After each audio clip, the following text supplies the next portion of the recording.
Thank you, Mr. Chairman. Mr. Secretary, it's good to see you again. Thanks for sitting here.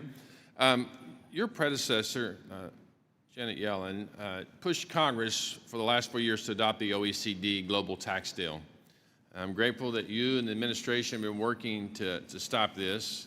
There's a lot going on in that space. And as the current global tax deal is formulated, U.S. multinationals are disadvantaged in two critical ways. First, they face two layers of minimum taxes, the existing robust U.S. system and the emerging OECD system.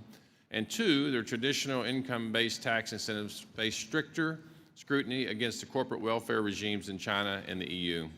The global tax deal fosters a kind of a Hunger Games style race for government handouts, cash subsidies, and refundable tax credits. The system rewards political connections and authoritarian regimes over innovation. And Mr. Secretary, as you know, countries are pressuring the U.S. to sign on to the global tax deal and want to push subsidies out of the income tax system into the hands of bureaucrats, distorting markets, picking winners and losers, and leaving their taxpayers footing the bill for political pet projects with dismal economic results. If other nations want to tie their economies in knots with that nonsense, that's their funeral.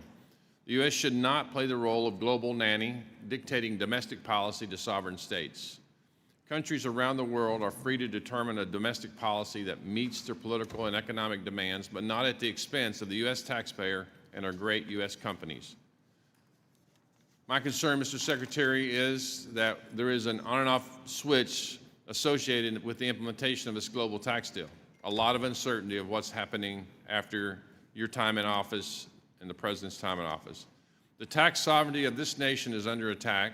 The last administration gave away U.S. leverage trying to sell the jurisdiction and purview of this committee to the OECD in Paris. We must not let that happen. The global tax deal isn't just a friendly suggestion, it's a loaded gun aimed at countries that don't join the cabal. I, for one, don't want the U.S. to be looking at the end of their loaded gun under the next administration or the one after that. Mr. Secretary, will you commit to working with us to put a nail in this coffin on the global tax deal once and for all? My staff met with the OECD in Paris just last week, and we are pushing back and working toward a solution as soon as possible, Congressman. Thank you for your work on that. And then one last thing. The current tax code has certainly been biased against investments and structures, and I've been working on this issue for a number of years since I've been on the Ways and Means, including a bill I introduced that implements a neutral cost recovery for structures. While we should continue to do more in this space to drive down the cost of investment in structures, and I know that's part of the big plan to get manufacturing back here quickly, I'm happy that we're moving in this right direction. And long depreciation schedules, as you know and as you've worked on, erode the value of deductions, hindering growth in domestic manufacturing. The provision that we included in the big one, beautiful bill that allowed full expensing of factories coupled with restoration of 100% expensing for equipment and machinery will be crucial for the President Trump's agenda to boost American manufacturing. We're hearing a lot of great things about that.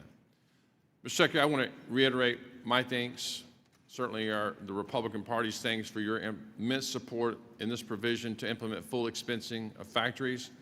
And I'd like to yield the rest of my time to you to just talk about why that is so important to move quickly on this to get it done and what it's going to do for our economy.